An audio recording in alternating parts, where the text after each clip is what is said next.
할렐루야. 안녕하세요. 여러분 이 시간 성령으로 충만하시길 바랍니다. 말씀의 은혜를 사모하는 그 마음으로 우리 함께 예배 드렸으면 좋겠습니다. 이 예배 시간에 정말 주님께서 우리 각자에게 필요한 말씀의 은혜를 단비처럼 내려주실 줄을 믿습니다. 아멘. 오늘 저희 함께 볼 말씀 마태복음 6장 25절에서 33절 말씀인데요. 이 말씀을 함께 나누기에 앞서서 제가 가지고 있었던 염려에 대한 부끄러운 고백으로 좀 설교를 시작해야 할 것 같습니다. 제가 그 미랄교회에서 한창 그 사역을 했었던 2019년도의 일입니다.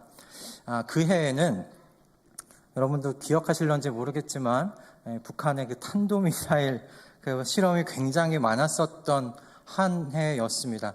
그래서 제 기억에도 금요철야 때 그것을 놓고서 나라를 위해서 함께 기도했던 기억이 있는데요.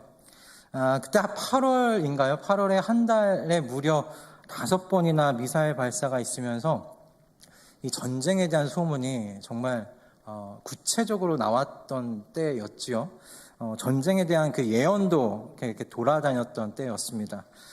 게다가 저희 근처에 있었던 그 비행장에서 전투기까지 하루에 몇 번씩 이렇게 오르락 내리락 하니까 마음이 참 염려가 많이 되었어요. 어떤 염려였냐면 참 이렇게 부끄럽게도 제가 그때 양재에서 이렇게 출퇴근을 하고 있었는데 만약에 전쟁이 터져서 북한이 서울에 포를 쓰면 어떡하나 라는 그런 마음이 생기는 거예요.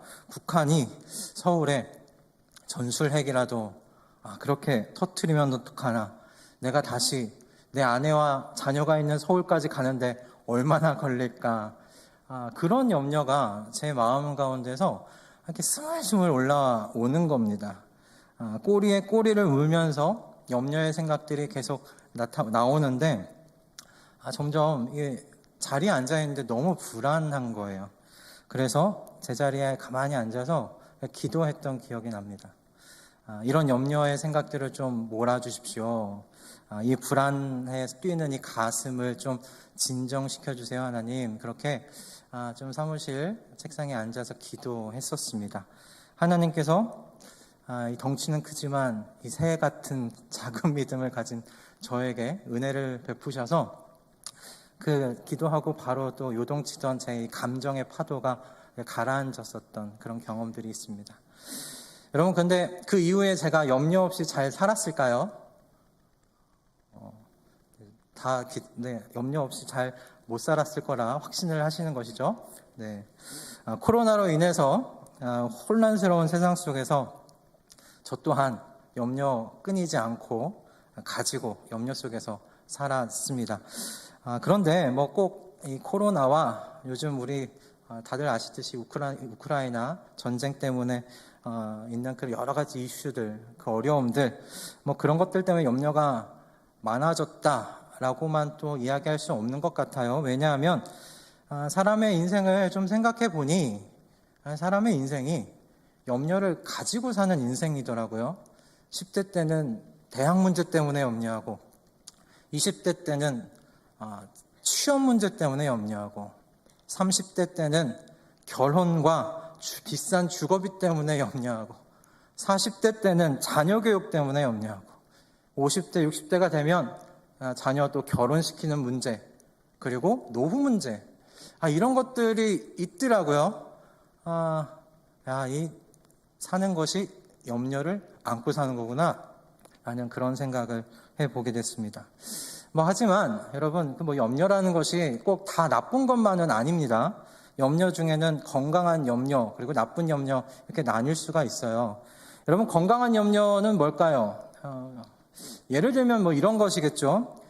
우리 몸에 갖고 있는 이 고통에 대한 이 경험이 우리에게 두려움을 주고, 그래서 염려가 이 두려움을 현실이 될지 모른다라는 그 마음 갖게 해서 경계심을 갖게 하지 않습니까? 그래서 저희 녹색불, 횡단보도에 녹색불이 들어온 다음에 바로 건너세요? 아니면 좌우 살펴보고 건너세요? 저는 좌우 살펴보고 건넙니다. 꼭 살펴봅니다. 그리고 여러분, 비가 오거나 눈이 오는 미끄러운 날에는 좀 운전 조심하지 아니하십니까? 그런 어떤 고통에 대한 우리 가운데 경험들이 가져다주는 경계심이겠죠. 꼭 건강에 대한 염려만 해당하는 것은 아닙니다. 영적인 경건을 위한 염려도 여기에 해당합니다. 나의 경건에 대한 염려가 있고, 여러분들도 지금 계속 붙잡고 기도하시는 것과 같이 우리 교회를 위해서 여러분 염려하시면서 기도하고 계시지 않습니까? 여러분 그거 다 건강한 염려입니다. 왜 그럴까요? 이런 염려는 하나님을 좀 의지하게 만들기 때문에 그래요. 하나님 붙잡게 만드는 염려들이기 때문에 그렇습니다. 여러분 이런 염려 건강한 염려입니다. 하나님께 의지하고 하나님을 붙잡게 만드는 염려니까요. 하지만 나쁜 염려, 해로운 염려들은 어떤 염려겠습니까? 하나님을 여러분 불신하게 만드는 염려가 우리에게 해로운 염려겠죠. 하나님을 불신하는 데에서 오는 이 염려로 인해서 성도가 갖게 되는 해로운 것은 하나님으로부터 멀어지는 것입니다. 성경의 인물 중에 어떤 예가 있을까 좀 생각을 해봤어요. 이런 염려 때문에 하나님으로부터 좀 멀어진 때를 겪었던 인물이 누구 있을까? 오늘 저 1부랑 2부가 설교가 좀 다릅니다. 본문이 달라서 1부 때는 그 아브라함을 가지고 함께 나눴는데 그 아브라함이 여기에 해당하지 않을까 생각이 들었어요.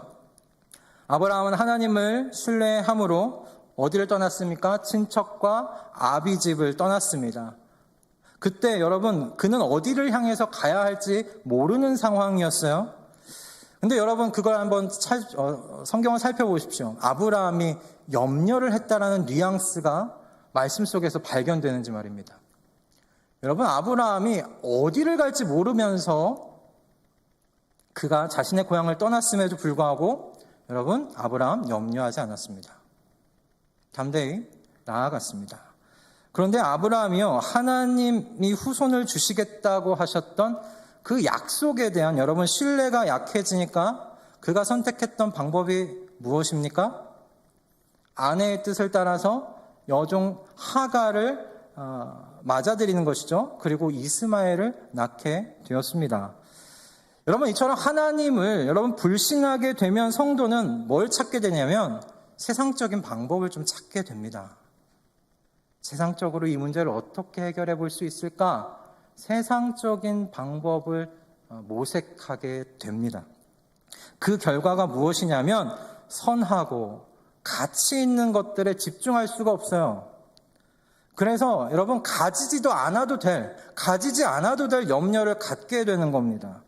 여러분 한번 생각해 보십시오. 아브라함이 하나님의 약속을 믿고 아내의 제안을 거절만 좀 했더라도 이후에 있었을 사라와 하갈 사이에서의 염려, 이삭과 이스마엘 사이에서 가지게 될 그 아비된 자로서의 갈등과 염려, 갖지 않았어도 되는 문제였습니다. 그럼 여러분 이렇게 성도의 이 경건에 하나님을 의지하고 하나님을 붙잡고 그렇게 하나님 곁에 딱 달라붙어서 살아간 이 경건에 해를 끼치는 여러분 이 염려의 정체는 무엇이고 염려는 왜 생기는 걸까요? 오늘 우리가 읽은 본문은 아니지만 바로 윗절입니다. 24절의 말씀을 보면 염려의 정체가 무엇인지 그리고 왜 생기는지에 대해서 좀 알 수가 있는데요. 마태복음 6장 24절 말씀입니다. 제가 좀 읽어드리겠습니다. 한 사람이 두 주인을 섬기지 못할 것이니 혹 이를 미워하여 저를 사랑하거나 혹 이를 중히 여기며 저를 경히 여김이라. 너희가 하나님과 재물을 겸하여 섬기지 못하느니라. 여러분 이 구절을 마지막에 섬긴다라고 여러분 표현된 원어는 종, 노예라는 그런 말에서 나온 것입니다. 그런데 여러분 이스라엘 안에서요 종이 된 것, 특별한 일이라는 것을 여러분이 아신다면 이 섬긴다라는 이 말 안에 사랑하여 라는 말이 숨겨져 있다는 것을 아시게 될 거예요. 왜 섬기느냐? 사랑해서 섬긴다는 거예요. 출애굽기 21장을 보면 이스라엘 안에서 종에 대한 법률이 기록되어 있습니다. 이스라엘 사람들이요 같은 동족인 이스라엘인을 종으로 그렇게 사게 되면 이 종은 6해 동안 일을 하게 됩니다. 6년 동안 종으로 섬기고 7째 해는 몸값을 치르지 않고 지불하지 않고 자유인이 됩니다. 그것이 이스라엘 안에서 하나님께서 세우신 종에 대한 법률이었어요. 그런데 예외가 있습니다. 이 종이 섬기는 기간 동안에 주인을 사랑하게 되면 자원에서 자유인이 되지 않아도 되는 법률이 있었어요. 나는 내 주인이 너무 좋아. 나는 이 주인하고 헤어질 수가 없겠어. 나는 이 주인 밑에서 영원히 종으로 있겠습니다. 그러면 계속 종으로 살 수 있었어요. 그래서 재판관 앞에 가서 귀를 뚫고 평생 주인의 종으로 살겠다고 이렇게 다짐하게 되는 겁니다. 그러므로 히브리인은요, 두 주인을 섬길 수가 없어요. 귀를 뚫었잖아요. 이미 한 주인의 종이 된 거예요. 두 주인을 동시에 섬길 수가 없는 겁니다. 그러므로 여러분, 섬긴다라는 이 말에는 어떤 단어가 숨겨져 있냐면 사랑하여 라는 말이 숨겨져 있는 겁니다. 하나님을 사랑하기에 하나님을 섬기던지 재물을 사랑하여 재물을 섬기던지 둘 중에 하나만 있다라는 말씀이에요. 여기서 그러므로 염려라는 게 뭔지 정체가 좀 드러납니다. 열린교회 김남준 목사님은 이 염려에 대해서 이렇게 정의를 해 놓으셨더라고요. 염려란 그릇된 자기 사랑이다라고 그렇게 정의를 내리셨는데 그분의 말씀에 동의가 됐습니다. 출애굽기 21장에 기록된 이 종이 되는 이야기, 종에 대한 법률과 마태복음 6장 24절의 말씀을 좀 함께 생각해 보면 염려는 사랑하지 말아야 할 것을 사랑할 때 그것을 섬김으로 생기는 것이라고 설명할 수가 있으니까요. 염려는 사랑하지 말아야 할 것을 사랑해서 그것을 섬길 때 생기는 것입니다. 그러니 염려를 그릇된 자기 사랑이라고 표현해도 맞겠다 싶더라고요. 이렇게 그릇된 여러분 자기 사랑의 삶을 살게 되면 성도는 참 힘들고 고달픈 삶을 살아가게 됩니다. 왜 그럴까요? 내가 사랑하는 바로 여러분 그것을 잃어버릴까 봐 두려워지기 때문입니다. 내가 사랑하는 것을 빼앗길까 봐 무서워지기 때문에 그렇습니다. 그리고 바로 이 두려움이 지금 저와 여러분이 경험하는 염려의 정체입니다. 예수님께서 말씀하신 것처럼 하늘에 쌓아둔 것이 아닌 이상해야 여러분 이 땅에서 우리가 가지고 있는 모든 것들, 우리가 소유하려고 하는 그 모든 것들, 그것들 중에 여러분 우리가 영원히 가질 수 있는 것들 아무것도 없습니다.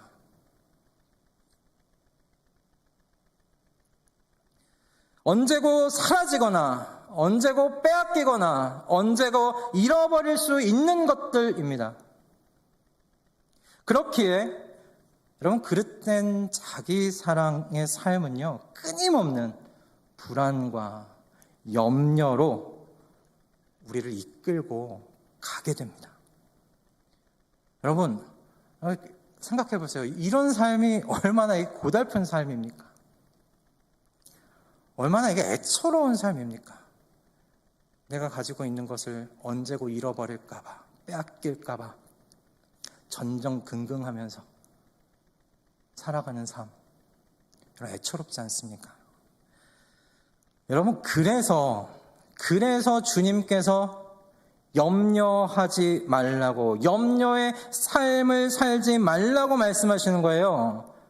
끊임없는 불안과 염려의 불구덩이 속으로 들어가지 말라고 오늘 이 말씀으로 성도들 앞에 떡하니 표지판 세워 두신 겁니다. 때문에 오늘 이 말씀을 붙들고 좀 씨름해 보려고 해요. 어떻게 염려하지 않는 삶을 살 수 있을지 주님께서 우리 앞에 세워두신 이 말씀을 붙들고 여러분 오늘 좀 씨름해 볼 텐데 오늘 이후로 이 말씀을 통해서 염려하지 않는 삶을 선택하고 자유를 누리며 사시는 유익 얻어가실 수 있기를 주님의 이름으로 축복합니다. 그럼 어떻게 하면 성도는 염려하지 말라고 하신 이 주님의 말씀대로 살아가 볼 수 있을까? 첫째는 여러분, 우선순위를 회복하십시오. 우선순위를 회복하십시오. 이것이 매우 중요합니다. 염려는 내 안의 우선순위가 무너졌을 때 자라나는 열매입니다. 여러분, 하나님께서 주신 십계명 중에 첫 번째와 두 번째 계명 무엇인지 여러분 아시죠? 아시는 줄 믿겠습니다. 첫째는 나 외에 다른 신을 섬기지 말라라는 것이었고요. 둘째 계명은 우상을 만들어서 그것들에게 절하며 섬기지 말라는 명령이셨어요. 그런데 여러분, 두 번째 계명을 주실 때 하나님께서 이렇게 말씀하셨어요. 너는 자기를 위하여 새긴 우상을 만들지 말고 어떤 형상도 만들지 말며 그것들에게 절하지 말며 그것들을 섬기지 말라. 여러분, 이 말씀을 읽으실 때 하이라이트를 이렇게 치셔야 하는 부분이 어디냐면 자기를 위하여라는 말씀입니다. 자기를 위하여의 밑줄 그으셔야 돼요. 사람들이 왜 우상을 만들고 섬기는가? 결국 본질적인 뿌리는 무엇인가? 자기를 위한다는 거예요. 자기를 위하여 자기 사랑 때문에 우상 만들고 우상 섬기더라는 겁니다. 아무리 아름답고 아무리 이쁘게 포장을 해도 여러분, 본질은 우상 숭배는 자기 사랑이에요. 나를 위한 거예요. 이 그릇된 자기 사랑의 결과는 그래서 앞에서 말씀드렸죠. 내가 사랑하는 바로 그것을 잃을까 봐 두려워하는 염려다라고요. 여러분, 그래서 하나님께서 첫째, 둘째 계명에 말씀하신 거예요. 내 앞에 나 외에 다른 신 두지 마. 우상을 만들어서 그것들에게 절하며 섬기지 말라. 하나님께서 내가 너에게 최우선이 되지 않는 한 넌 염려를 하며 살게 된다는 거예요. 한 내 삶은 늘 애처로울 수밖에 없다고 말씀하시는 거예요. 그래서 말씀을 주신 거예요. 나를 첫 번째, 하나님을 위한 말씀이 아니세요. 하나님을 위한 명령이 아니세요. 우리를 위한 말씀이세요. 행복하라고요. 염려하지 말며 행복하게 살라고요. 그래서 하나님께서 주신 첫 번째와 두 번째 명령이에요. 여러분, 이 싸움을 싸우는데 하나님 백성의 행복이 달려 있습니다. 예수님께서 십계명의 이 말씀을 전 24절의 말씀으로 좀 이어가고 계신다 생각이 들었어요. 너희는 하나님과 재물을 겸하여 아울러 섬길 수 없다. 여러분, 이 말씀에 정말 1계명과 2계명의 뭔가 향기가 좀 맡아지지 않으십니까? 너는 하나님과 재물을 겸하여 동시에 섬길 수 없다. 너 앞에 나 외에 다른 신 두지 마. 너를 위해 우상 만들어 섬기지 마. 하나님께서요, 여러분, 자기 백성이 이 땅에서 사는 동안에도 행복하게 살기를 하나님께서 원하십니다. 그래서 하나님께서 하나님과 재물을 섬길 수 없다고 그렇게 말씀하시는 것이죠. 나를 너의 최우선으로 두고 사랑해라. 나 외에 다른 것을 사랑하게 되면 그것을 잃게 될까봐, 빼앗기게 될까봐 전전긍긍하며 염려 속에 살 수밖에 없다. 그러니 모든 것의 처음이 되는 나를 사랑해라. 모든 것의 처음이 되는 나를 사랑해라. 나를 너의 인생의 최우선으로 두는 이 싸움을 싸워라. 하나님께서 그렇게 말씀하시는 것 같아요. 나는 나의 백성이 행복하기를 원하는 여호와 하나님이다. 아멘. 여러분, 부디 여호와 하나님만을 사랑하실 수 있기를 바랍니다. 그분을 여러분의 삶의 최우선 되게 하시는 이 싸움 싸우실 수 있기를 주님의 이름으로 축복합니다. 이 싸움에 여러분의 삶의 행복과 여러분 자유가 달려 있습니다. 할렐루야. 아멘. 두 번째는 여러분 무엇이냐면 하나님 안에서요 정체성을 회복하셔야 됩니다. 하나님 안에서 정체성을 회복해야 한다. 내가 누구인지를 분명하게 기억하고 세워두어야 한다라는 말씀입니다.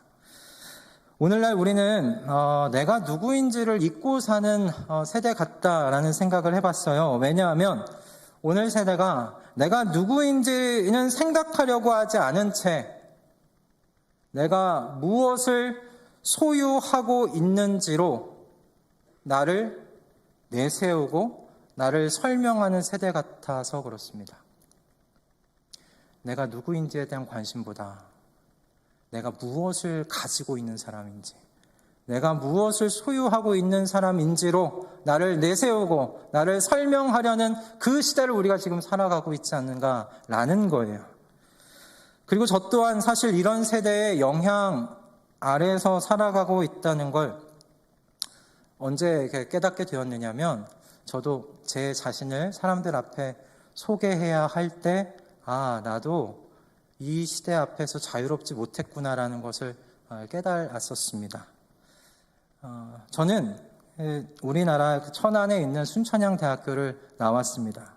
그리고 목회학 석사를 가졌을 뿐입니다. 신약 석사와 철학 박사 그런 학위 근처에도 저는 가보지 못했습니다. 이런 저의 이력을 사람들 앞에 과거에 소개해야 할 때면 처음부터 말하기도 전부터 얼굴이 빨개졌어요. 얼굴에서 열이 이렇게 올라오는 것을 느꼈어요. 그리고 말도 더듬더듬 거렸어요. 많은 분들, 제 주변의 많은 분들이 정말 화려한 이력을 자랑하고 있어서요. 서울에 있는 좋은 대학 나왔고 외국에 이름 있는 대학에서 신학 석사, 철학 박사까지 공부하고 오신 분들 주변에 참 많아서 그런 분들 보면 속으로 은근히 기가 죽기도 했었습니다. 그러면서 알았어요. 제 안에도 참 비교의식과 이 열등감 덩어리가 참 꽉 차 있구나라는 것을 알게 되었습니다. 이런 저의 이 내면이 치유되고 자유하게 되는 것, 여러분 그건 오랜 시간이 걸리는 일이 아니었습니다. 단 한순간에 이루어지는 일이었어요. 하나님께서 나의 아버지 되신다는 것을 그것이 완전하게 믿어졌을 때 완벽하게 자유로워졌습니다. 여러분 주기도문을 암송할 때마다 가장 먼저 여러분이 암송하시는 구절이 무엇입니까? 하늘에 계신 우리 아버지입니다. 주기도문 어렸을 때부터 암송했던 말씀이죠. 기도문이죠. 그 첫 줄 얼마나 많이 우리가 암송했겠습니까? 하늘에 계신 우리 아버지. 그런데 이 말씀이, 이 기도문이 하늘에 계신 우리 아버지라는 이 말씀이 어느 날 제 마음 가운데 콱 박히더라고요. 제 심장에 와서 콱 박혔습니다. 그리고 그날 이후로 적어도 이런 비교의식에서 그리고 열등감에서 어느 정도 자유로워질 수가 있었어요. 그리고 또 한 가지로부터 자유하게 되었는데 바로 염려로부터 자유로워지더라고요. 사람은 비교의식과 열등감에서 자유롭지 못하지만 또한 염려로부터도 자유롭지 못하거든요. 왜 그렇습니까? 내가 소유한 것을 지키기 위해 사람은요, 또 다른 무언가를 소유하려고 하기 때문에 그래요. 그것이 대부분 재물이죠. 이 세상에서 재화가 가지는 힘이란 정말 막강한 것 아닙니까? 그것만 있으면, 재물만 있으면 세상에서 참 많은 것을 누리고 즐기고 지킬 수 있기 때문입니다. 그래서 사람은 미래의 불안을 대비하기 위해서 이런 힘을 가진 재물을 소유하고 싶어 합니다. 그런데 우리의 이 연약함을 주님께서 너무나 잘 아세요. 그래서 주님께서 우리에게 반복적으로 말씀하시는 거예요. 하늘에 계신 하나님이 너 아빠야 라고 너무나 반복적으로 우리에게 말씀해 주세요. 그리고 오늘 말씀 속에서 이어서 보충 설명까지 해주십니다. 그런데 그 아버지가 어떤 분이시냐? 그 아빠 되시는 분이 어떤 하나님이시냐? 공중에 새를 기르시는 분이 아니냐? 들에 백합화를 입히시는 분이 아니냐? 야, 그런데 그런 분이 어찌 너를 돌보지냐? 그분이 자녀에게 무엇이 필요한지를 아실 뿐만 아니라 하나님 아버지이시지 않으시냐? 이 하나님을 아버지로 모신 너는 그러니 사는데 필요한 것으로는 더 이상 염려하지 말아라. 이렇게 보충 설명까지 해주세요. 하늘에 계신 우리 아버지라고 말씀하시면서 그 아버지가 어떤 분이신지 너무나 친절하게 우리의 눈높이에 맞춰서 오늘 말씀 속에서 설명까지 해주세요. 여러분, 세상살이가 녹록하지 않으시죠? 세상살이 힘드시지 않습니까? 그러나 여러분, 이 세상살이에 대한 우리 자신감 잃지 마십시다. 하늘에 계신 하나님께서 우리의 아버지십니다. 그리고 이 아버지께서 성도의 저는 세상살이의 자신감이라고 믿습니다. 세상살이 어렵지요? 힘들지요? 고되지요? 그러나 그 세상살이에 대한 자신감 우리 가지고 있어요. 내 안에 있는 것이 아니라 하나님께서 우리의 자신감입니다. 아버지께서 우리의 자신감입니다. 내 아버지가 계시니 좀 힘들지만 살아볼 수 있어. 뚫고 나아갈 수 있어. 내가 가진 힘이 아니라 하늘에 계신 내 아버지 때문에 나 뚫고 가볼 수 있어 하는 겁니다. 여러분들은 이 하나님 아버지께 귀하고 귀한 존재들이세요. 이 사실을 여러분 의심하지 마십시오. 이 사실을 여러분 잊지 마십시오. 이 사실을 잊고 사는 그 순간 우리는 염려 가운데 살아가게 됩니다. 여러분, 우리가 이것을 잊기에는 우리 하나님 아버지께서 치르신 건이 너무 크지 않습니까? 하늘에 계신 우리 아버지라고 하나님께서 우리에게 당신을 소개하시기 위해서 그분이 치르신 것이 무엇입니까? 독생자 예수 그리스도를 치르셨어요. 우리의 하늘 아버지가 되시기 위해서 아들 예수 그리스도를 십자가에 내놓으셨어요. 정말 큰 것을 치르셨어요. 그래서 사도 바울이 목청껏 외치는 거예요. 누가 우리를 그리스도의 사랑에서 끊으리요? 환난이나 곤고나 박해나 기근이나 적신이나 위험이나 칼이라. 그러나 이 모든 일에 우리를 사랑하시. 아멘. 우리는 세상살이 하늘에 계신 우리 아버지 때문에 넉넉히 이기게 되는 줄로 믿습니다. 그러니 여러분, 이 사랑을 받고 있는 소중하게 대하실 수 있기를 바라요. 여러분 자신을 소중하게 대하신다는 게 뭐냐면 사랑하지 말아야 될 것들 사랑하지 않기를 결단하시라는 거예요. 재물을 모아 미래의 불안을 여러분의 시간과 여러분의 정력을 낭비하지 마실 수 있기를 바랍니다. 여러분의 시간과 여러분의 정력을 근사한 일에 좀 우리 같이 사용해 봤으면 합니다. 그것이 무엇이냐면 셋째입니다. 여러분, 감사와 경탄의 삶을 사는 거예요. 감사와 경탄하는 삶을 사는 것. 하나님께서 이 근사한 삶으로 여러분을 지금 초대하고 계십니다. 그 삶이 무엇이냐면 바로 33절의 말씀입니다. 먼저 그의 나라와 그의 의를 구하라. 아멘. 톨스토이가 쓴 단편책 중에 그 사람에게는 얼마만큼의 땅이 필요한가라는 그 짧은 단편 책이 있습니다. 이 책 내용 참 단순합니다. 러시아의 어느 마을에 바흠이라는 농부가 한 명 살고 있었어요. 그는 100루블을 주고 산 땅에서 농사를 짓고 있었는데 마음 가운데 소원이 있었던 거예요. 조금만 더 넓은 땅에서 농사 지었으면 좋겠다라는 그 소원이 있었어요. 그런데 어느 날 다른 지방에서 온 한 농부로부터 귀가 번쩍 뜨이는 소식을 듣습니다. 바로 좀 멀리 떨어져 있는 바시키르라는 그 마을을 가보면 1000루블만 주면 당신이 원하는 만큼의 땅을 가질 수가 있어요 라는 소식을 들은 거예요. 이 바음이 어떻게 했겠습니까? 부랴부랴 땅 팔아서 1000루블 만들어서 이 바시키르라는 마을로 갑니다. 그리고 진짜 그 소문이 맞는지를 확인해 봤어요. 그랬더니 촌장을 만나봤더니 정말 사실이라는 거예요. 그래서 1000루블을 촌장에게 주고는 아침 일찍 짐을 챙겨서 이제 떠나려고 합니다. 땅을 차지하려고요. 근데 이 촌장이 바흠이라는 농부에게 이렇게 이야기하는 거예요. 그런데 하나 유념하셔야 됩니다. 해가 지기 전까지 출발하셨던 자리로 오셔야 돼요.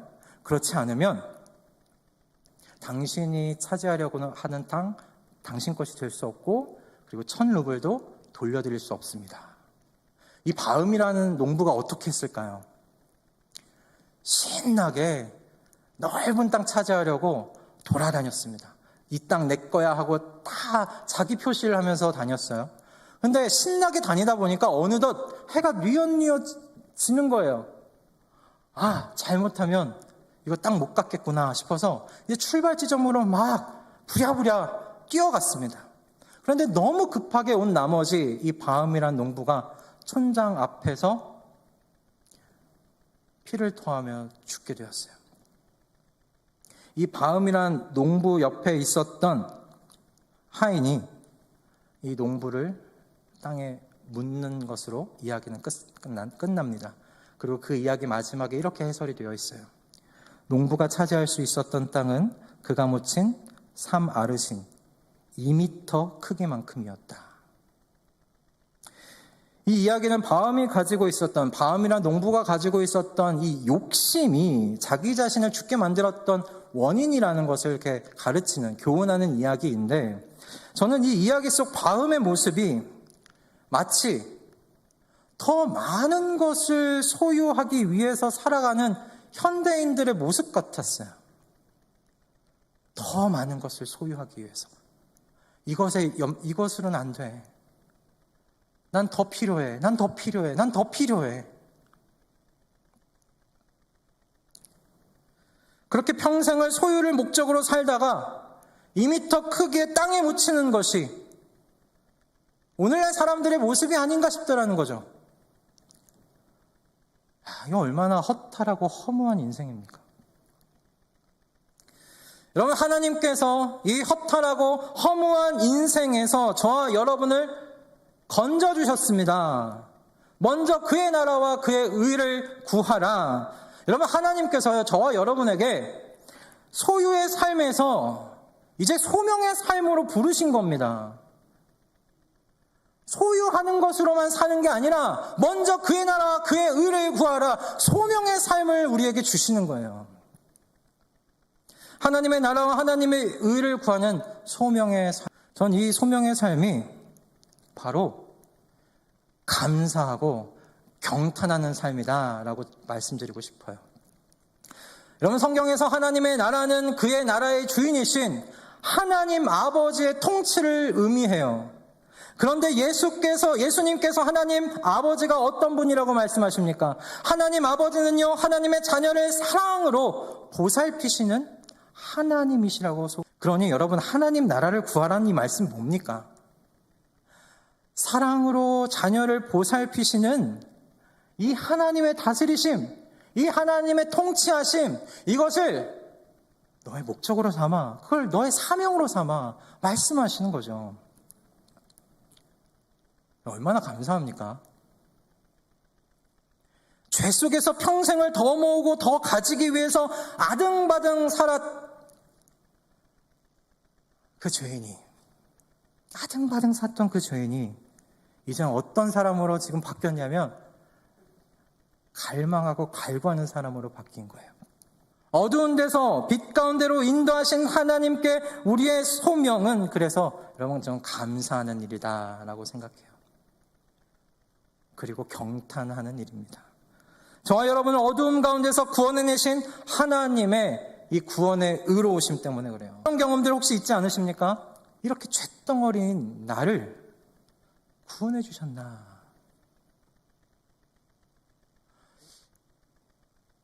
세상에 사람이 막 이렇게 많은데 왜 나를 만나 주셨나? 말씀 묵상하다 보면 그런 순간 찾아오지 않으십니까? 그 순간 그 마음이 찾아오면 어떻습니까, 여러분? 이 주님의 사랑, 이 주님의 은혜에 경탄하지 않습니까? 와, 주님, 어떻게 나 같은 사람을, 야고 많은 이 많은 사람들 중에 나보다 착해 보이는 사람이 이렇게 많은데 어떻게 나를 만나 주셨습니까, 주님? 경탄하는 거예요. 와, 놀랍다.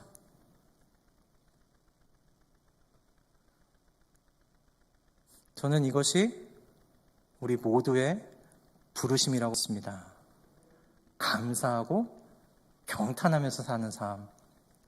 이 삶으로 하나님이 부르신 거예요. 욕심내면서 뭘 더 가질까? 뭘 더 소유할까? 그러다 이거 빼앗길까봐, 이거 없어질까봐 두려워하는 그 삶에서 건져주신 거예요. 감사하고 경탄하는 삶, 찬양하는 삶으로요.